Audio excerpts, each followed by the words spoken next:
Pak Manjo di sini. Kamu punya teman saudara atau mungkin kamu sendiri yang kalau tidur suaranya kayak lagi ngebangun jembatan beton.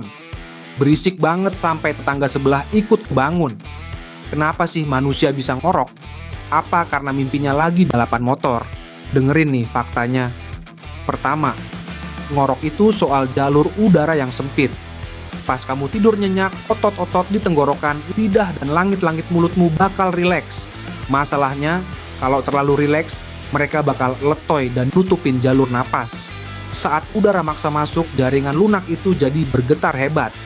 Nah, getaran itulah yang kita dengar sebagai suara ngorok. Jadi, itu suara perjuangan udara buat masuk ke paru-parumu. Kedua, ada banyak pemicunya. Mulai dari posisi tidur telentang yang bikin lidah merosot ke belakang, hidung yang mampet sampai faktor berat badan. Bahkan, kalau kamu lagi capek banget atau habis minum yang bikin ngantuk berat, ototmu bakal deep sleep banget sampai jalurnya roboh.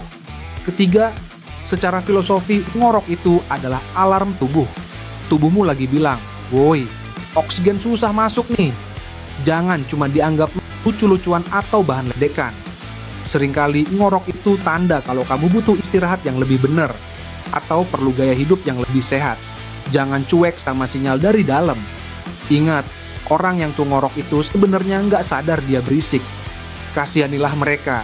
Tapi kalau udah parah sampai napasnya sempat berhenti, sleep apnea, itu tandanya harus segera cek ke dokter. Nah, coba tag temenmu yang kalau tidur suaranya paling juara. Atau jangan-jangan itu kamu sendiri